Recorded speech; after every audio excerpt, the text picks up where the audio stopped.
Hello and welcome to another episode of Stark Fishing. Just a reminder, this is a 360 video, so you should be able to look in all directions. It is Saturday, May 24th, Memorial Day weekend, and I'm joined by one of my childhood friends and family members, Paul, and his daughter, Callan. They've come from Central Alabama and are hoping to experience some Savannah saltwater action. Now, as you can see, we've started early in the morning, not only to beat the heat, but also to beat the crowds. It's going to be a beautiful day, and seeing as it's a holiday weekend, the Houlihan boat ramp is just going to be crazy by midday. We have overcast skies that are expected to last most of the day, and that combined with a nice breeze should make for a comfortable first-time experience for Callan. Now, her dad tells me she's a true fisherman at heart, so we're putting that claim to test today. But I have no doubt she's ready for the challenge. Now, live bait has been hard to come by, with most of the shops not able to keep live shrimp available recently. So one of our first objectives is to see what we can collect before spending money on frozen bait. So we are headed down the river towards the mouth of the Savannah River. And as you can see, the port is off to our right and already busy this morning. Believe it or not, this is one of the busiest ports in America.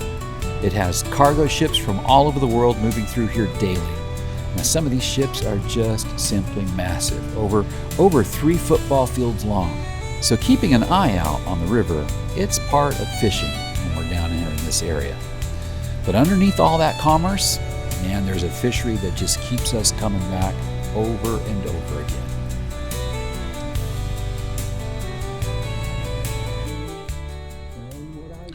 All right, so fast forward. At this point, we've already hit several spots throwing artificials targeting trout, redfish, and flounder, but we just couldn't get anything going. So we switched it up, got ourselves loaded down with bait, and we're now anchored right here in the Savannah River, not too far from the Atlantic.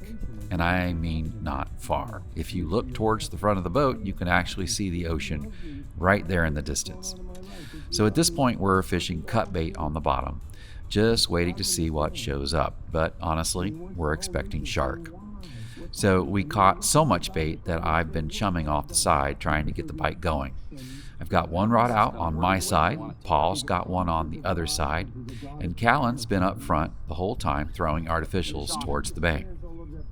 And there it is. That's our first fish. And he was in the most difficult situation of his life. You got it. He said, my God, why? Start reeling, see what's on there, if there's anything on there. And Reel. the most difficult why that he's ever been asked in eternity. So he says, all I think every touch was on him. Get it, girl. He understands the feeling. He understands what he feels. And the children of Israel now, no doubt, cry, Lord, why? Why is this going on? Of course, it says the Lord heard their cry. Yeah, you can step up there, hon. And it says, and the king of Egypt Don't let it spake pull you unto off. the Hebrew midwives, of which the name of the one was Shiphrah, the name of the other. And now Paul's hooked up too. So at this point, we've got lines going on both sides of the boat. It's getting busy out here. Now, Callan's fish, yeah, that's definitely a shark. The way it's pulling, there's just really no question. Paul's, though, the way his is fighting, I'm starting to think maybe we have something different on his end. And we're going to find out in just a minute. Hold on, hon. I'm so close to having this thing cleaned up. I'm assuming that they delivered children for the tribe of Judah. I'm assuming these girls doing what they did helped produce the king, David, and the Messiah. Okay. And God Almighty looks down from heaven and tells us about Shiphrah and Puah. Interesting. Puah means splendor. Shiphrah means beautiful or pleasant. And these two midwives. There it is. That right there is an Atlantic sharp-nosed shark. It's one of the most common sharks you'll catch in the coastal waters of Georgia. It says here, got a nice one on. I know. Nativity, when you were born, the day that was born, thy navel was not cut, which is normally the Either that or you got a stingray. We'll find out. In water, to supple Let me thee. get the hook out. Thou wast not salt. Need to get a picture of you with it. The baby, believe it or not, at all, nor you were not swaddled, wrapped in swaddling clothes. So the midwives, when they would come, the baby was born, their responsibility is to preserve the life of the child and preserve the life of the mother. Now, let me tell you a little bit about these guys. They're named for that long, pointy snout, and they've got this streamlined body with grayish color and a white underside. Now, the adults are going to have white spots along their sides and a white edging on their pectoral fins. Pretty distinctive once you know what you're looking at. Now, they max out right about 32 inches, and they feed on small bait fish, jacks, silversides, crabs, shrimp, basically whatever they can get a hold of. Now, here in Georgia, they fall under the small shark composite, which also includes bonnethead and spiny dogfish. The limit is 1 per angler with a 30-inch fork length minimum. So keep that in mind if you're targeting these. Now, Callan's ready with the dip net. She's getting ready to help her dad. But I want to watch her reaction when she actually sees what's coming up over on the side. On the stool at the potter's wheel, what tradition was back in this day, there were 2 stones, and you sat the space between the Where stones. is They that called it app sitting at? on the stools, and then when you were in labor, you pushed, and the baby came out then between the stones. There, they called it the stool, and then the child, the umbilical cord would, no OBGYN, he was there on the stone. I don't know if you guys, anybody who remembers the movie A Man Called Horse, one of my favorite movies. I love those Gladiator, Patriot, those kinds of things, but it's my sickness. But in that movie, there's an Indian squaw who's pregnant, and she's riding with the tribe, and she's You seen it ready yet? to go. No, I haven't seen it. And she feels, that the baby's coming, she must break water. She gets off the horse, and she gets down, there's a tree that's fallen over, and she squats down and she grabs 2 of the roots.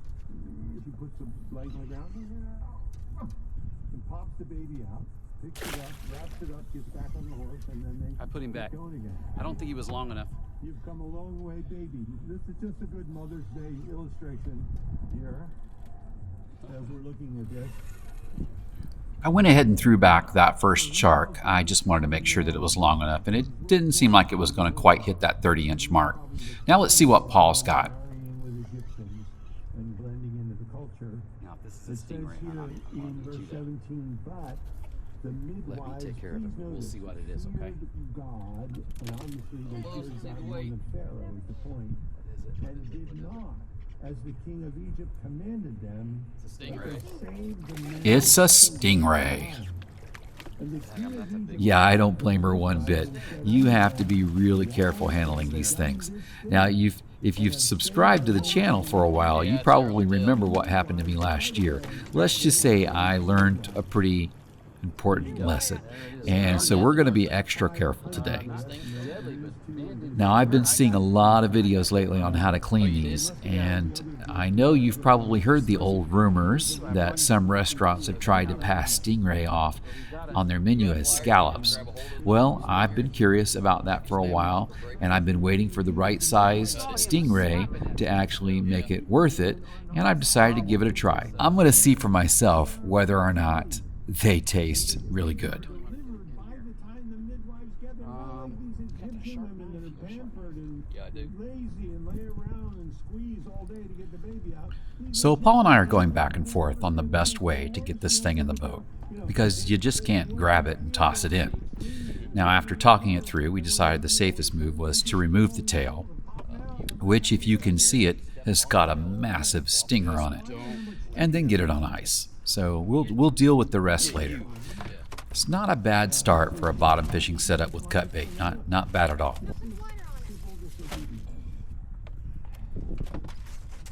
We're told Matthew 10, 21 to 25, Romans 6,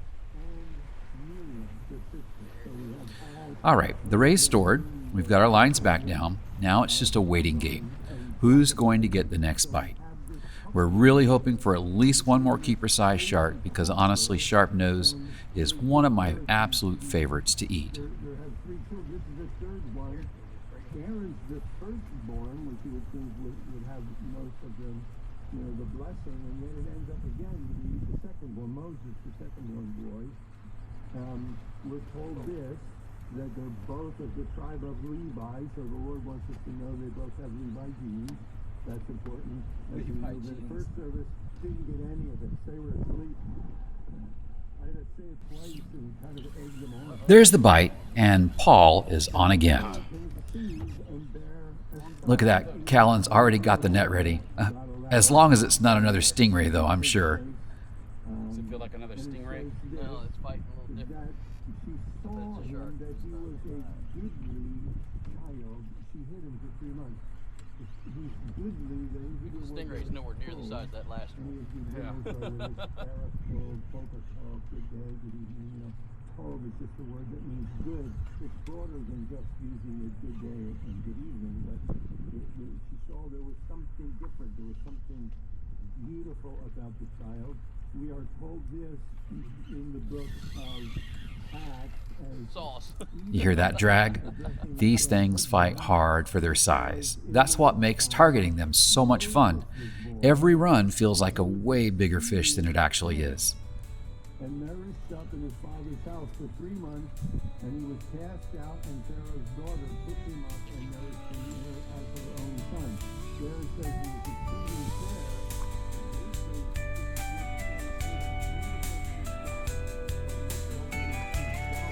Nice job, Callan. It's another sharp nose, and this one's going straight on the ice.